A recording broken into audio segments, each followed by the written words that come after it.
A family that runs a major restaurant group. That was my husband's family. To my mother-in-law, who has a husband designated as the next head of the family, that status shined brighter than anything, and I, raised by a single father, seemed to be nothing but a stain on their family.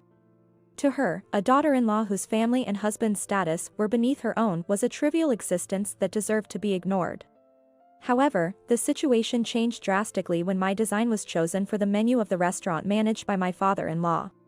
My mother-in-law had studied design a bit, but it seems she was eliminated in the first round of the selection process.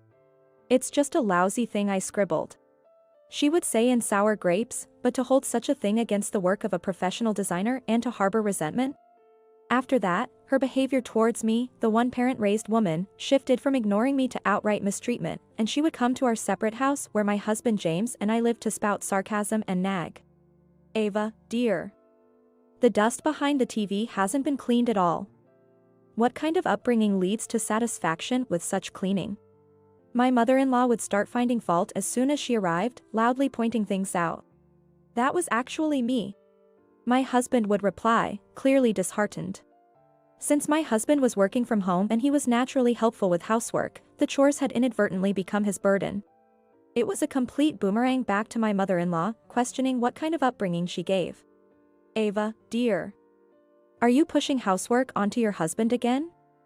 What kind of wife does that? Neglecting chores because you prioritize work."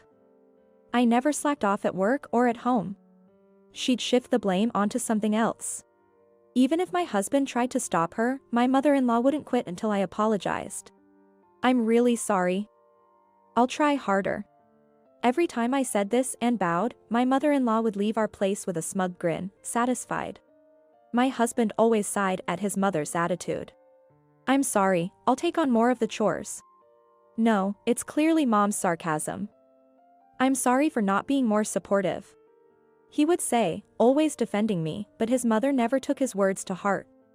He had talked to his father about it, but the lack of any change in her behavior suggested that his father, busy with managing the business, probably forgot to follow up. Well, I just have to put up with my mother-in-law's ill-made sarcasm and so on. I thought as people aged, they would become more easygoing. But I never imagined she would pull something like this. My husband's cousin got engaged, and a celebration was set up. Apparently, they were inviting people from work, not just family, and they had rented out a hall in a fancy hotel that could accommodate 70 people for a grand celebration. The day after my husband informed me, I received a call from my mother-in-law. "The celebration is a traditional event, so we'll leave some of the dishes to the venue, but family members will prepare the main dishes. We're assigning tasks for each type of dish. And I have a proposal, Ava. You used to brag about being good at cooking, right?" Her tone was sarcastic, but I did remember saying once that I was good at cooking because I used to help my dad since I was little. "If it turns out bad, you'll be the one embarrassed later, but that's fine. Please take care of the Japanese cuisine." Before I could respond, she had already made up her mind and ended the call. Well, that's typical, I thought, and began adjusting my work schedule for the day of the event and started selecting the Japanese cuisine menu. Everything went smoothly until the day of the celebration. In hindsight, it was just the calm before the storm. On the day of the engagement party, my mother-in-law called me on my cell phone. It was 11:30 a.m. The event was supposed to start at 1 p.m., so as the head coordinator, my mother-in-law should have been busy with the final venue check, right? Feeling puzzled, I answered. "Oh, Ava, dear. I checked the dishes you prepared, and such terrible cooking, please discard it." I was so shocked, I threw it all away. "What?" Caught off guard by her high-pitched chatter, I couldn't grasp the situation and gave a half-hearted reply. "I'm sorry, I'm at the office right now. I'm in the middle of work. I was rushing through an urgent job so I could make it to the celebration on time." "Humph, you're so shocked you can't even speak." "There's no time, it starts at 1. Hurry up and remake it." I was at a loss, we were not on the same page. Could it be that she didn't know I had swapped my duty for today? As I started to realize what might be happening, a dreadful thought came to mind. "Calm down, me. What did my mother-in-law just say?" She threw away the dishes. In fact, a few days after I was assigned to the Japanese cuisine, I had to swap tasks with someone in charge of sending out invitations due to unforeseen circumstances. I hadn't been concerned about contacting my mother-in-law, the event coordinator, because the lady, a person who swapped tasks with me, said she would call my mother-in-law. Listen carefully, mother-in-law. I'm at the office right now, have been all morning. I was removed from cooking duty, so I was catching up on work during the freed up time. I explained slowly. Then whose cooking is this? She mumbled, then I heard her gasp sharply. What are we going to do? There's only an hour left until the start. This is your responsibility. You didn't report the change. That's it. You'll take care of it. Otherwise, I'll say you threw it away. My mother-in-law was panicking so much, she was spouting nonsense. But I didn't want her going around saying I had tossed the food. Reluctantly, I apologized and excused myself from the office and rushed to the venue. I just missed the train and arrived a little past noon. I had explained the situation to my husband via text, so as soon as he saw me, he rushed over. He was looking pale. I'm too late. The food was in the green room, but there was an uproar because the Japanese cuisine was missing. When I went to the kitchen, the sink was clogged with food. It felt like a crime scene with a tense atmosphere. Ava threw it away. Her absence is proof enough. My mother-in-law had apparently accused me. I was holding back a headache. I need to get to the scene. I told my husband, and at the same time, I entrusted him with a request. As soon as I arrived in the kitchen, my sharp-eyed mother-in-law spotted me.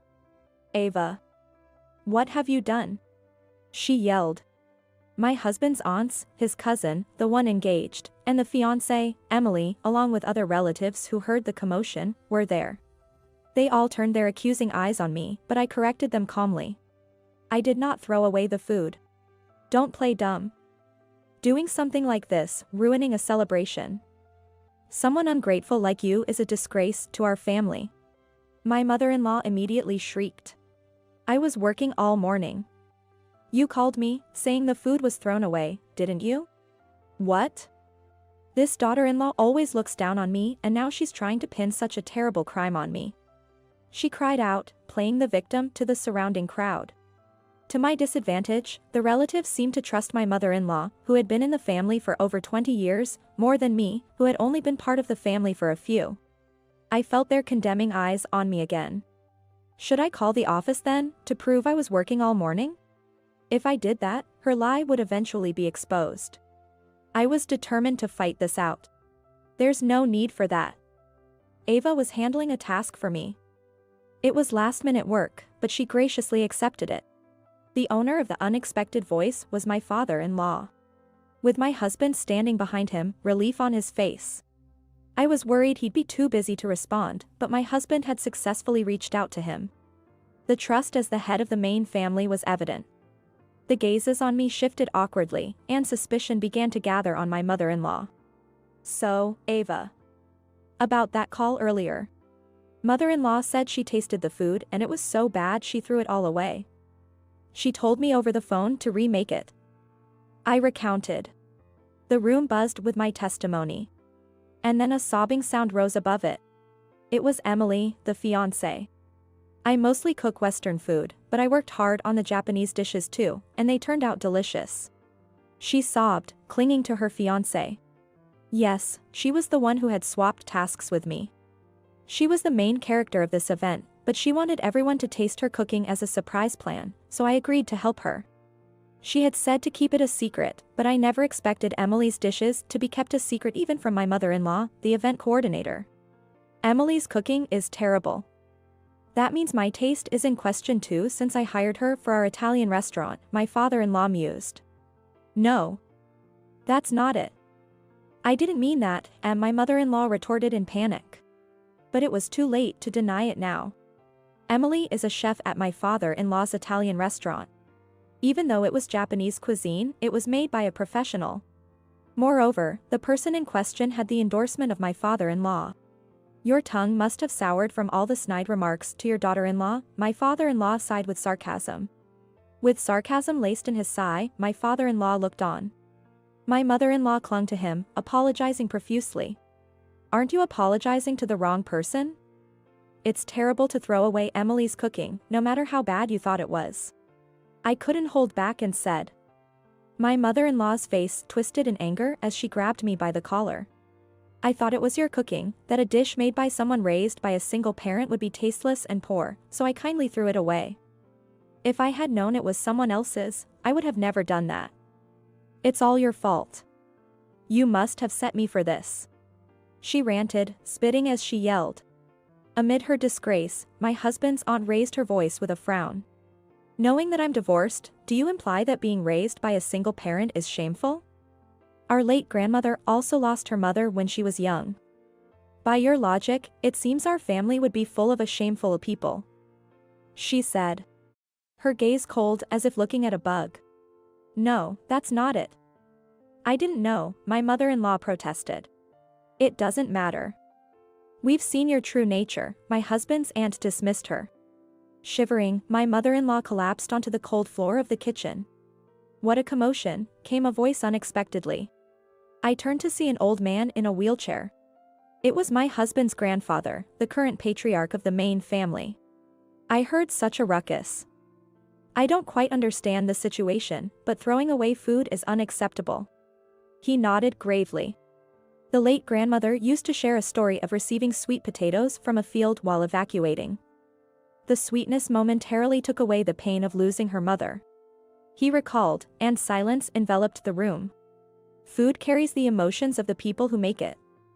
Grandmother always said she was saved by the kindness of the cook. To waste food is to be less than human. We don't have such people in our family, do we? He directed the question at my father-in-law.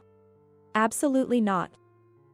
My father-in-law responded, and the patriarch left, content with the answer. The patriarch's words are law. At least to everyone's eyes, the divorce my father-in-law decided for my mother-in-law seemed like the proper course of action.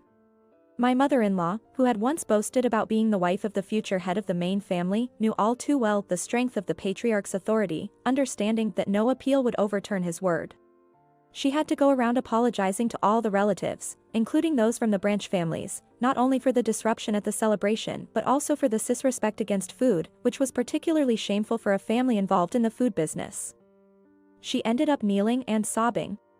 Regarding the divorce settlement, after deducting a compensation for ruining the celebration, it was agreed to give her a modest sum for her future setup. Cast out of the main house, she ended up in a small apartment meant for singles. Shunned by all relatives and without anyone to turn to, she began a lonely life. She never would have imagined that her petty jealousy and mistreatment of her daughter-in-law, leading to throwing away the food, would result in such a downfall. My mother-in-law had committed an act that a person should never do. She received the consequences of her actions.